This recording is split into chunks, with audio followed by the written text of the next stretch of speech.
지난번에 이제 다니엘 1장을 이제 살펴봤는데요. 이제 다니엘과 세 친구들이 이제 포로로 잡혀온 상황이었습니다. 그래서 이 다니엘서의 배경은 어찌 보면은 이제 구약 성경에서 가장 처참한 시기라고 할 수 있습니다. 모든 언약적인 저주의 단계들의 끝에서 이제 하나님이 이제 마지막으로 내리시는 이 저주, 심판, 이제 포로로 끌려간 상태에 있는 이제 사람들의 이야기였습니다. 그곳에서 다니엘과 세 친구들은 왕이 주는 음식을 이제 거절하고, 왕이 우리의 공급자가 아니고 이제 그 왕과 이 바벨론의 신들이 나를 다스리지 않는다라는 것을 이제 보여주었습니다. 그럼으로써 하나님께서는 이 때에도 이 하나님께서 약속하신 그 약속의 마지막, 그래서 사실은 정상적으로 하면 하나님께서 이제 이스라엘을 버리셔야지 마땅할 것 같이 보이는 이런 상황 속에서도 여전히 그 약속을 붙들고 계시는 하나님이시고, 공급하신다, 기도할 때 먹이시고 입히시고 공급하신다 하는 것을 우리가 살펴보았습니다. 그리고 이제 이 다니엘 2장 말씀은 우리가 잘 알고 있는 말씀입니다. 다니엘이 바벨론의 느부갓네살 왕의 꿈을 해석해주는 이야기죠. 뭔가 주일에 요셉이 두 간원장의 꿈을 해석해준 이야기를 우리가 들었는데, 이제 비슷한 장면이 등장하게 됩니다. 먼저 1절에 보면 느부갓네살이 꿈을 꾸고 번민하여 잠을 이루지 못한다라고 하죠. 그래서 술사들을 불러서 꿈을 해석하라고 합니다. 그러니까 이 당시 이제 바벨론 제국의 이제 핵심 참모들 은 이와 같은 역할을 주로 많이 담당했던 것 같습니다. 이제 신비로운 일들을 해석하고, 아마도 이제 별자리를 보고 일종의 천문학, 그리고 뭐 수학, 이런 보통의 사람들이 접하지 못하는 아주 수준 높은 학문을 이제 연구하면서 그걸 근거로 해서 이런 이해할 수 없는 사건들을 나름대로 이제 해석하는 이런 역할들. 그래서 왕의 곁에서 이런 역할을 하는 사람들이었는데, 아마 다니엘과 이 세 친구도 이 과정 가운데 지금 있습니다. 그래서 이제 꿈을 해석하라고 하는데 이제 독특한 요구를 합니다. 그러니까 내가 이런 꿈을 꾸었다, 이거 무슨 의미냐라고 물어보지 않죠. 지금까지는 아마 계속 그런 식으로 해왔을 것 같습니다. 그런데 이 시점에 와서 아마도 느부갓네살 왕이 꾼 꿈이 너무나도 독특했고, 이건 정말 이제 심각한 꿈이다라고 생각이 들어서 이걸 대충 해석했다가는 안 되겠다라고 생각했던 것 같습니다. 그 술사들을 뭐 어떤 이유에서 더 이상 믿지 못하는 상황이었을지도 모르고요. 정확하게는 모르지만 내가 이런 꿈을 꿨으니까 이걸 해석해봐라가 아니라 내가 이상한 꿈을 꿨는데 내가 무슨 꿈을 꿨는지 너희들이 맞추고 그 꿈이 어떤 의미인지를 해석해라 라고 요구합니다. 그렇지 않으면은 너희 몸을 쪼갤 것이고 너희 집을 거름더미로 만들겠다, 이렇게 아주 무섭게 이야기하죠. 이제 그때 박수와 술객들, 그들이 이렇게 대답합니다. 우리 10절 11절 함께 읽어보겠습니다. 10절 11절 함께 읽습니다. 시작. 갈대아인들이 왕 앞에 대답하여 이르되 세상에는 왕의 그 일을 보일 자가 한 사람도 없으므로 어떤 크고 권력 있는 왕이라도 이런 곳으로 박수에게나 술객에게나 갈대아인들에게 물은 자가 없었나이다. 왕께서 물으신 것은 어려운 일이라 육체와 함께 살지 아니하는 신들 외에는 왕 앞에 그것을 보일 자가 없나이다 한지라. 아멘. 그러니까 뭐 왕이 뭐 이런 꿈을 꿨다, 이게 무슨 의미냐라고 하면은 대충 뭔가 그럴싸하게 대답할 수 있는 이제 능력이 있었을 것입니다. 그런데 뭐 무슨 꿈을 꿨는지 알려주지 않고 그걸 먼저 알아맞혀보고 그 꿈의 의미를 해석하라고 하니 이제 이들은 뭐 그런 말도 안 되는 요구다라고 반응을 하고 있죠. 그러면서 육체와 함께 살지 아니하는 신들 외에는 이 문제를 해결할 수 있는 존재가 없다라고 이야기를 합니다. 그러니까 지금 우리 곁에 있는 이 신들로도 안 된다는 것이죠. 이 사람들은 주로 이제 어떤 의미에서 보면은 이제 천문학자이기도 하고 뭐 이 당시 수준에서는 가장 높은 학문을 가진 사람이면서 동시에 이 바벨론의 신들을 섬기는 뭐 그런 역할도 하는, 제사장 역할을 하는 사람들이었을 것입니다. 자기들의 신을 통해서 얻을 수 있는 이 지식의 수준, 그 정도 가지고는 뭐 지금 요구하는 대로 꿈을 맞추고 해석할 수 없다라고 말하는 것이죠. 그래서 진짜 신, 얼떨결에 뭐 이렇게 고백을 하게 된 것 같습니다. 뭐 바벨론의 신보다 더 높고 위대하고 큰 신, 우리와 함께하지 않는 뭐 그런 신이 있다고 이들이 믿었을지는 모르겠습니다. 아마도 바벨론의 신이 가장 크다고 생각했겠죠. 하지만 얼떨결에 이제 이렇게 이야기를 한 겁니다. 육체와 함께 살지 아니하는 신이 와야지만 해결할 수 있는 것을 우리에게 요구하고 있다. 그러자 이제 느부갓네살 왕이 진노하고 통분하여서 바벨론의 모든 지혜자들을 죽이라고 명령합니다. 이건 뭐 아무짝에도 소용없구만, 쓸모가 없어, 이제 이렇게 판단한 것 같습니다. 그러니까 이제 이 환관 후보생으로 있던 다니엘과 이 친구들도 이제 그 훈련 과정에 있는 견습생이었잖아요. 이게 이제 1절에 보면 느부갓네살이 다스린 지 2년 되는 해에 일어난 일이거든요. 그래서 아마도 이 3년의 과정 중간에 있었던 사건입니다. 네, 결론적으로 이들이 채소만 먹었더니 훨씬 더 10배나 지혜롭고 아주 건강한 자들이 되었군 하는 결론을 내리기 전에 먼저 이 사건이 있었던 것이거든요. 그래서 이제 다니엘과 세 친구들도 죽임을 당할 수밖에 없는 위기에 빠지게 됩니다. 그때 이제 다니엘이 명철하고 슬기로운 말로 이 왕의 명령을 받고 지혜자들을 죽이러 가는 근위대장 아리옥에게 이제 시간을 주시면 내가 그 해석을 알려드리겠습니다라고 이제 이야기를 합니다. 그러고 나서 친구들을 찾아가서 친구들에게 기도 부탁을 합니다. 그리고 본인도 기도하죠. 자, 그 다음에 어떤 일이 벌어지는가 19절을 함께 읽어보겠습니다. 시작. 이에 이 은밀한 것이 밤의 환상으로 다니엘에게 나타나 보임에 다니엘이 하늘에 계신 하나님을 찬송하니라. 아멘. 이 위기의 상황 속에서 다니엘이 친구들에게 기도를 부탁하고 자기도 기도를 합니다. 그러자 하나님께서 이 다니엘에게 왕의 꿈과 그 해석을 알게 하신 것이죠. 그리고 나서 펼쳐지는 장면이 이제 다니엘이 느부갓네살 앞에 이제 나가서 그 꿈에 대해 이야기하고 꿈의 해석에 대해서 이야기하는 장면입니다. 그래서 오늘 우리가 읽은 본문이 이제 느부갓네살 왕 앞에 딱 서서 가장 먼저 한 이야기이죠. 우선 우리가 이 장면 속에서 한 가지 발견할 수 있는 것은 이 세상과 하나님의 백성들의 아주 대비되는 모습입니다. 지금 느부갓네살을 보면은 이 당시 전 세계에서 가장 강력한 힘과 권세와 재물을 가진 사람이죠. 모든 것을 다 가진 권력의 정점에 서 있는 왕인데 불안해하고 있습니다. 엄청나게 불안해해서 자기 나라의 그 귀한 이렇게 지금 다니엘과 같은 소년들을 키우는 과정을 봐도 아주 많은 시간과 이제 돈을 들여서 길러낸 지혜자들 있잖아요. 이런 지혜자들을 다 죽여버려라 라고 할 정도로 너무나도 괴로워하고 불안해하고 있습니다. 지혜자들은 어떤가요? 이제 술객과 박사와 술객이라고 불리는 이 바벨론의 지혜자들, 당대 최고의 지식을 가지고 있지만 자기 목숨 하나 지금 건질 수 없는 상황 가운데 있죠. 그리고 당시 지혜자들은 그 누구보다도 가장 가까이에서 신을 섬기는 자들인데 이제 신에게서 아무런 도움을 얻지 못하고 있습니다. 반면에 이제 다니엘과 이 친구들을 보죠. 아무것도 가지지 못한 포로입니다. 자기 뜻대로 뭔가를 할 수 있는 존재가 아니에요.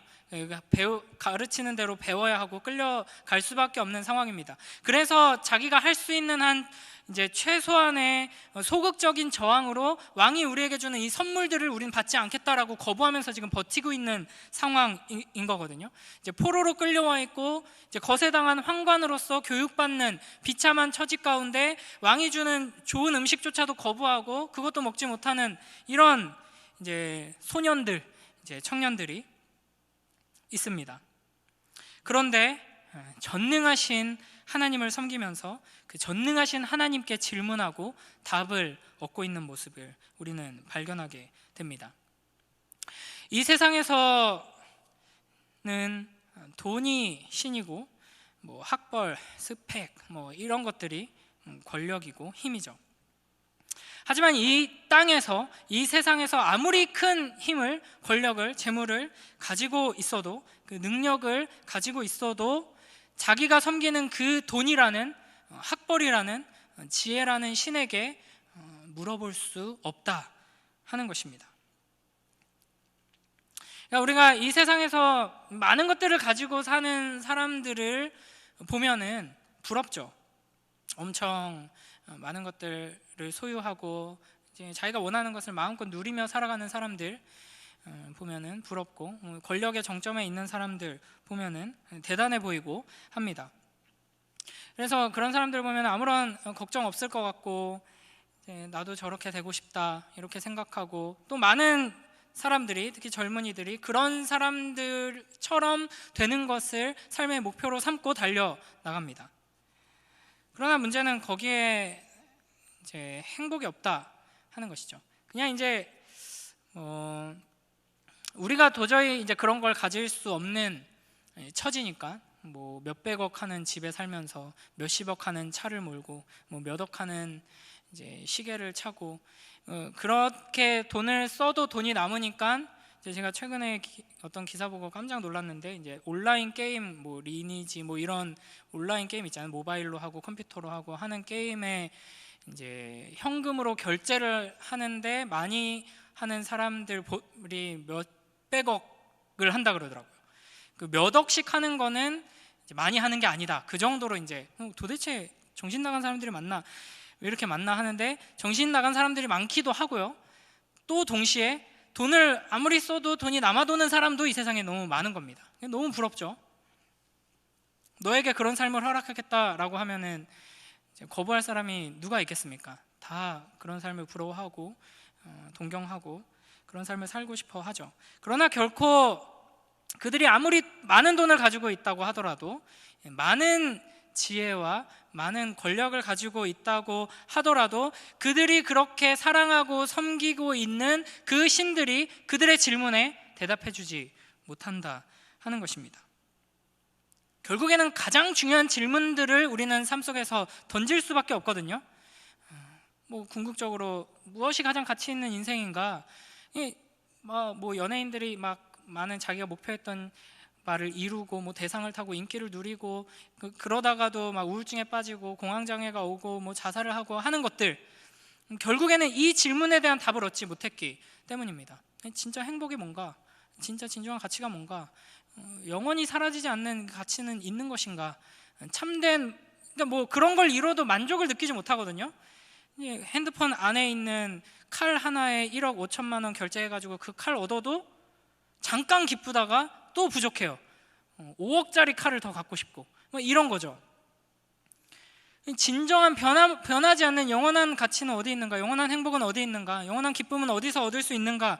그게 있긴 한 건가? 이 인생은 그러면 그냥 여기서 끝나는 건가?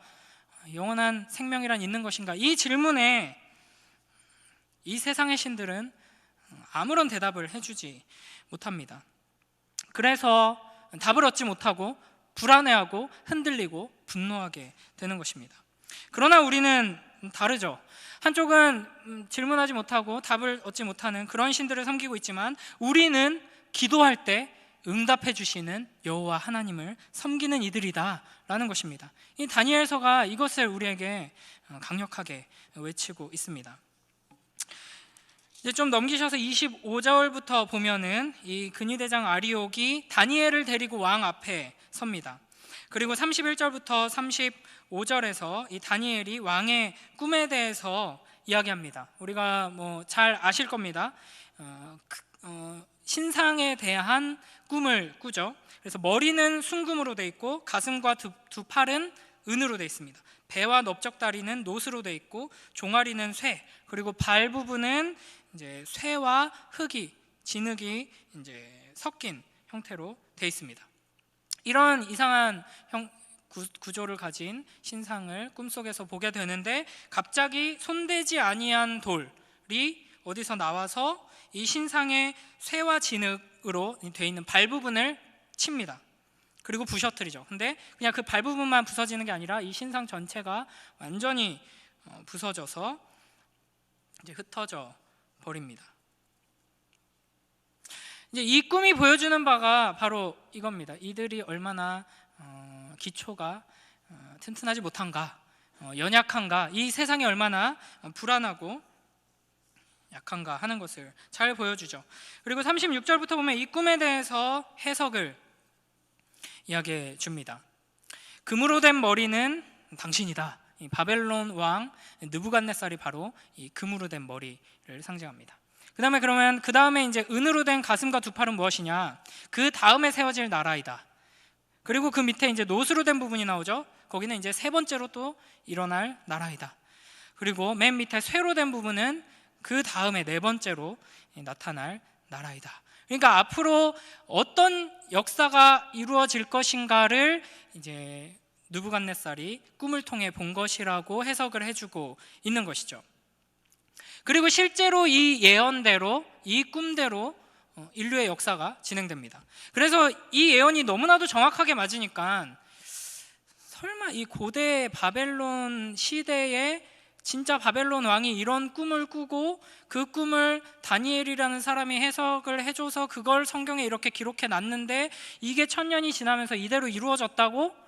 이걸 이제 다른 부분에서는 나름대로 성경대로 믿는다는 사람들도 여기서는 이제 의문을 품는 거죠. 그래서 나중에 이 역사가 다 진행되고 나서 이걸 뭐 끼워 넣은 거 아니냐 뭐 이렇게 말하기도 하지만 이건 정말 놀라운 하나님의 말씀입니다. 그러니까 이 바벨론 제국, 이 황금으로 이제 상징되는 바벨론 제국 다음에 은으로 상징되는 제국이 바로 바벨론을 멸망시키고 세워진 이제 페르시아 제국이죠. 근데 이것도 참 흥미로운 게 황금보다 은이 조금 더 이제 덜 귀하죠. 이제 그런 점에서 조금씩 더 단단하고 강력하지만 조금 덜 귀하고 화려한 제국으로 이렇게 이제 진행이 됩니다. 그래서 실제로 이제 바벨론이 가장 이제 화려하고 이제 점점 더 시간이 지나면 그 다음에 세워지는 제국이 훨씬 더 화려하고 영광스러울 것 같지만 이제 고대 바벨론 제국이 그 어떤 제국과도 비교할 수 없을 만큼 이제 영광스러웠고요. 그 다음에 이제 페르시아 제국이 못지않게 영광스러웠지만 그보다는 못하고 하지만 더 강력한 제국이었습니다. 그리고 그 다음에 나타나는 제국이 바로 이제 그리스 제국이죠. 그리스 제국 또한 매우 강력했습니다. 하지만 그 영광이 비할 바가 못 되죠. 이제 앞선 제국들과는. 그리고 이제 마지막 이제 쇠처럼 제일 이제 단단하고 강력한 제국 로마가 세워지게 됩니다. 그런데 더 밑으로 내려가면 발 부분에서는 이 쇠가 진흙하고 섞여 있죠. 그러니까 로마 제국이 이제 후기에 가서는 여러 민족들이 이제 통합되면서 그로 인한 여러 문제들이 생기면서 연약해집니다. 이제 이런 것들을 모두 예언하고 있는 예언인 것이죠. 그 다음에 이 마지막 부분에서 44, 45절 말씀 함께 읽어보겠습니다. 시작. 이 여러 왕들의 시대에 하늘의 하나님이 한 나라를 세우시리니 이것은 영원히 망하지도 아니할 것이요 그 국권이 다른 백성에게로 돌아가지도 아니할 것이요 도리어 이 모든 나라를 쳐서 멸망시키고 영원히 설 것이라. 손대지 아니한 돌이 산에서 나와서 쇠와 놋과 진흙과 은과 금을 부서뜨린 것을 왕께서 보신 것은 크신 하나님이 장래일을 왕께 알게 하신 것이라. 이 꿈은 참되고 이 해석은 확실하니이다 하니. 아멘. 믿을 수 없는 이야기를 합니다. 그 다음에 뭐 새로운 제국이 세워진다. 당장 바벨론 다음에 페르시아 제국이 이제 메데 바사 제국이라고 하죠. 그 제국이 새롭게 세워진다는 것도 이 시점에서는 전혀 예측할 수 없는 일이었습니다. 상상할 수도 없는 일이었습니다. 근데 이제 놀랍게도 이제 바벨론 제국이 무너지고 새로운 제국이 세워지게 되죠. 그리고 이제 아주 오랜 역사를 예언한 뒤에 이제 뜨인 돌이 나타나서 옛날 번역으로는 이제 뜨인 돌이라고 하죠. 이제 사람 손이 이제 떼어낸 사람 손을 타지 않은 이제 어떤 돌이 나타나서 이 모든 이제 제국과 제국으로 연결되는 역사들을 부셔버리고 이제 종결시키고 새로운 나라, 영원히 망하지 않는 그 하나님의 나라를 세운다라는 이야기를 합니다. 그러니까 자기가 무슨 꿈을 꿨는지를 먼저 맞추고 나서 이 이야기를 하니까 이제 이 앞에서 이제 귀 기울여 들을 수밖에 없는 것이죠. 여기서 이제 뜨인 돌이 무엇을 의미하는가는 우리가 잘 알고 있을 것입니다. 예수 그리스도를 상징하죠. 사람 손이 하지 아니한 방식으로 뜨였다. 사람이 끌과 망치로 뭐 이렇게 떼어낸 돌이 아니다. 뭔가 예수 그리스도의 그 성육신을, 동정녀 탄생을 이제 떠올리게 하는 표현입니다. 그리고 이제 예수님께서도 스스로 이 부분에 대해서 해석을 해주십니다. 힌트를 주셨죠. 누가복음 20장 17절 18절 말씀 함께 읽겠습니다. 시작. 그들을 보시며 이르시되 그러면 기록된 바 건축자들의 버린 돌이 모퉁이의 머릿돌이 되었느니라 함이 어찌미냐. 무릇 이 돌 위에 떨어지는 자는 깨어지겠고 이 돌이 사람 위에 떨어지면 그를 가루로 만들어 흩으리라 하시니라. 아멘. 앞선 35절의 이 표현들을 생각나게 하는 방식으로 예수님께서 자신을 돌이라고 표현하면서 말씀하고 계시죠. 이 돌, 바로 이 다니엘 2장에 나오는 돌, 내가 그 돌이다 라고 예수님께서 말씀하고 계시는 것입니다. 그러니까 예수님께서 오셔서 이 로마 제국을 깨트리신다 하는 것이죠. 이걸 우리는 이게 무엇을 의미하는지 봤습니다. 예수님께서 오셔서 이 제국의 원리들을 뒤엎으시는 하나님 나라를 선포하시고 하나님 나라의 임재를 이루어 내셨습니다. 그리고 그 제자들로 말미암아 이 땅 가운데 이제 하나님의 나라가 세워지게 하셨습니다. 그리고 이제 궁극적으로는 예수 그리스도의 그 재림으로 말미암은 그 심판이 이 환상이 보여주는 예언을 온전하게 이루게 될 것입니다. 우리는 이 느부갓네살 왕이 꿈을 꾸고 하나님께서 다니엘을 통하여서 이 꿈을 해석해 주게 하신 이 일, 그리고 이 일이 다니엘서에 기록되어 있는 이것이 무엇을 의미하는가를 이제 생각해 봐야 하겠습니다. 이들이 지금 어떤 상황 가운데 있는가, 1차적으로 다니엘이 어떤 처지에 있는가를 생각해 보았을 때 너무나도 큰 위로가 되고 분명한 메시지가 되는 현상을 이제 목격하게 된 것이죠. 바벨론의 신이 승리하고 바벨론의 신이 모든 것을 통제하는 것과 같이 보이는 현실 속을 살아가고 있습니다. 이스라엘의 하나님이라 불리던 여호와 하나님은 패배해서 바벨론의 발 아래 이제 깨져 있고, 우리는 하나님께 버림받았고 하나님은 아무런 힘을 발휘하지 못한다라고밖에 볼 수 없는 현실 속에 있습니다. 그러나 끝까지 다니엘은 하나님을 붙들었고 하나님의 약속을 신뢰했고, 그래서 죽음의 위협 앞에서 하나님 앞에 엎드려서 기도했죠. 그러자 하나님께서는 그 기도에 응답하시고 하나님의 뜻을 알려주셨습니다. 그 과정을 통해서 이들이 깨닫게 된 것, 이들뿐 아니라 느부갓네살 왕 모두가 깨닫게 된 것은 단순히 여호와 하나님이 여전히 응답하시는구나 수준이 아니라 여호와 하나님이 모든 역사를 주관하고 계시는구나 라는 것을 이제 깨닫게 된 것입니다. 영원할 것 같았던 이 바벨론 제국도 결국에는 무너졌고 그 찬란하던 페르시아 제국도 멸망했습니다. 그리스도, 로마도 멸망했죠.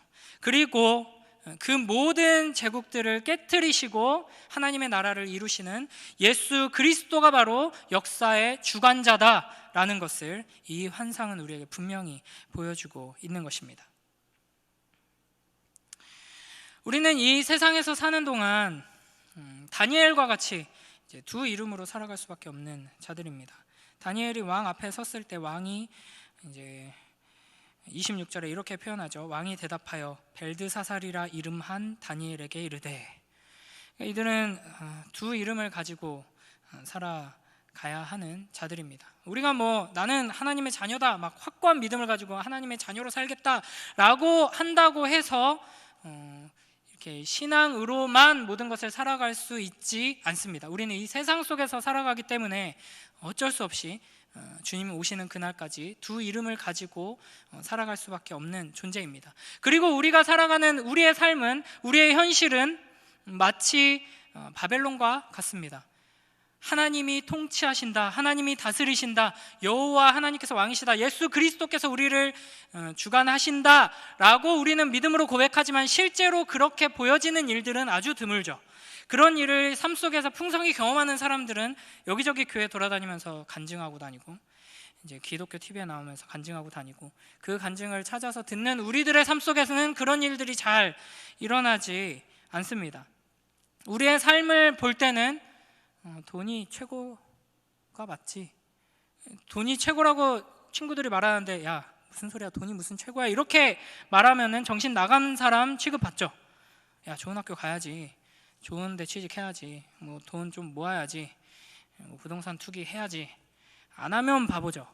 그걸 안 해도 행복하게 살 수 있다 라고 말하는 것은 정말 정신 나간 소리인 것입니다. 나는 이 악물고 안 하겠다라고 하면은 뭐 그래, 뭐 대단한 의지를 가졌구나라고 인정받을 수 있을지 모르지만, 이 세상은 실제로 돈이 지배하고 있고 이제 이 세상의 모든 그 신들이 이 세상을 통치하고 있기 때문에 아닌데 하나님이 다스리시는데, 그래서 하나님 뜻대로 살면 모든 것 하나님께서 책임져 주시는데 라고 말하는 것이 이제 인정받기는 참 어려운 현실을 우리는 살아가고 있다는 것입니다. 그러나 하나님께서는 우리로 하여금 하나님의 말씀을 보게 하십니다. 이 세상을 보고 판단하고 이 세상이 굴러가는 대로 그게 세상의 원리구나 라고 인식하지 않도록 하나님께서는 계속 하나님의 말씀을 우리에게 보게 하시고 묵상하게 하시고 그 말씀을 붙들게 하시고 그 말씀을 가지고 기도하고 찬양하며 하나님 앞에 서게 하시는 겁니다. 그래서 이 다니엘 2장의 이 장면들을 통해서 아니다, 이 세상의 신들은 결코 응답하지 못한다. 이 세상의 신들이 그 돈을 섬기는 자들한테 계속 응답 잘해가지고 좋은 것들, 자기가 원하는 것들 누리면서 떵떵거리면서 살게 하지, 그렇게 보이지. 하지만 정작 중요한 문제 앞에서는 그들은 아무런 응답도 얻지 못할 것이다. 너희가 정말 중요한 문제를 가지고 나한테 나와서 기도할 때 나는 응답할 것이다. 예수 그리스도를 너희에게 보여줄 것이다 라고 말씀하시는 것입니다. 우리는 다니엘과 같이 두 이름으로 살아가는 처지에 있습니다. 우리 주님이 뜨인 돌과 같은 모습으로 나타나신 것처럼 볼품없는 모습으로 오셨죠. 그리고 그 볼품없는 모습으로 이 세상 제국을 깨트리셨습니다. 그 황금도 아니고 은도 아니고 강한 쇠도 아니고 뜨인 돌로 오신 예수님처럼 우리도 이 세상 속에서 황금을 가지고 황금을 섬기며 황금을 누리며 살아가는 사람들 세상 속에서 뜨인 돌을 들고 뜨인 돌을 섬기며 뜨인 돌과 같은 모습으로 살아가야 합니다. 하지만 황금은, 은은, 놋은, 철은 응답하지 못합니다. 느부갓네살과 술객들이 그랬던 것처럼 그들은 정작 중요한 문제 앞에서 아무런 응답을 듣지 못하고 결국에는 우리에게 질문하게 될 것입니다. 우리는 하나님께 구할 수 있고 우리 주님께서는 들으시고 응답해 주십니다. 예수 그리스도께서 온 우주의 왕이신 것처럼은 잘 보이지 않는 현실을 살아갈 때 우리는 무엇을 할 수 있습니까? 우리는 기도할 수 있습니다. 이것이 얼마나 놀라운 특권이고 얼마나 영광스러운 특권인지를 우리가 기억하고 부지런히 기도의 자리에 나오는 우리 모두가 되길 주님의 이름으로 축원합니다. 다시 한번 마지막으로 11절 한번 보겠습니다. 11절 다시 한번 읽어볼까요? 시작. 왕께서 물으신 것은 어려운 일이라 육체와 함께 살지 아니하는 신들 외에는 왕 앞에 그것을 보일 자가 없나이다 한지라. 아멘. 맞는 말이죠. 뭐 바벨론 신, 우리 신이 뭐 마루둑 뭐 이런 신들이 여러 신들이 있습니다. 이런 신들이 아무리 대단하고 위대하다고 할지라도 이런 질문에서는 답할 수 없습니다. 육체 위에 있는 그 신만이 가능합니다. 오직 하나님만 가능하다는 말을 이들이 얼떨결에 했습니다. 맞습니다. 오직 하나님만이 가능하십니다. 그런데 그 놀랍게도 그 하나님께서 육체와 함께 살지 아니하는 신, 유일한 주권자이신 그 하나님께서 우리와 함께 하시기 위하여서 육체를 입으셨습니다. 우리 중에 하나가 되셨죠. 그러니까 사실은 저 높은 곳에 있는 신만이 이 질문에 대해 답해 줄 수 있습니다 라고 말했지만, 저 높은 곳에 있는 신을 안다고 할지라도 이들은 그 신에게 물어볼 수 있는 존재들이 아닌 것이죠. 그러나 하나님께서는 우리에게 말씀하시고 또 우리의 기도를 들으시고 우리의 간구에 응답하시기 위하여서 육체를 입고 오셨습니다. 그래서 우리는 이 예수 그리스도로 말미암아 지극히 높으신 하나님의 말씀을 들을 수 있고, 지극히 높으신 하나님을 아버지라 부르며 그분께 질문할 수 있고 탄원할 수 있고, 그분께서 응답하시는 것을 듣고 만족하며 안심하며 기뻐하며 찬양할 수 있는 것입니다. 이것이 우리의 특별한 위치다. 우리가 이 세상 속에서 특별한 존재로서 하나님께서 부르신 위치다라는 것을 기억하며 기도하는 우리 모두가 되길 축복합니다. 그래서 하나님께서 우리로 하여금 기도하게 하시려고 시편을 주셨습니다. 그래서 요즘 매일 성경으로 계속 시편을 묵상하고 있는데 잘 하고 계시나요? 시편을 우리에게 주셨다. 제가 중고등부에서는 계속 매일 성경 매일매일 해라, 어떻게든 해라 막 이제 계속 강조를, 이제 2년 차가 됐는데 계속 강조하면서 이거 자주 한 말인데, 시편이 여기에 있다라는 것만으로도 하나님이 얼마나 우리를 사랑하시고 우리의 기도를 기다리시는가를 알 수 있습니다. 그러니까 지금 이제 최근 들어서는 계속 이제 다윗의 기도를 우리가 보고 있죠. 그러니까 주로 다윗이 동굴에서 쫓길 때, 생명의 위협을 느꼈을 때 막 고난과 절망 속에서 하나님께 탄원하며 하는 기도들입니다. 그래서 얼마나 힘든지, 얼마나 괴롭고 고통스러운지, 무서운지, 두려운지 이런 것들을 하나님 앞에 쏟아내며 기도하죠. 다윗의 기도입니다. 다윗이 하나님께 올려드린 기도죠. 근데 그것을 하나님께서 들으시고 그 다윗의 기도를 하나님께서 하나님의 말씀으로 우리에게 주셨습니다. 그래서 우리는 그 하나님의 말씀을 읽고 묵상할 때 다윗의 기도와 함께 다시 하나님께 기도를 올려드리게 되는 것이죠. 그래서 우리는 이 다윗의 기도를 나의 기도로 하나님께 올려드릴 때 이미 하나님께서 우리에게 말씀으로 주신 하나님의 말씀을 가지고 기도하는 거잖아요. 그러니까 우리의 기도가 어떻게 하나님께 올려드려지게 되는가를 이 시편이 잘 보여주죠. 우리는 그냥 내가 가진 내 생각을, 내 마음을 하나님께 올려드리는 게 아니라 하나님께서 우리로 하여금 기도하게 하시는 겁니다. 그래서 그냥 시편을 읽고 묵상하면 자연스럽게 기도가 되는 겁니다. 이 묵상이 그냥 아침에 15분 정도 읽은 다음에 이 말씀의 뜻이 무엇인가를 생각하고 그 다음에 오늘 하루 동안 이 말씀을 어떻게 적용할까 다짐할까 하고 땡 하는 게 묵상이 아니라 하루 종일 계속 생각하고 또 생각하고 읽고 또 읽고 또 생각하고 하는 게 묵상이잖아요. 그래서 시편을 묵상하면 여러분은 자연스럽게 하루 종일 쉬지 않고 기도하게 되는 것입니다.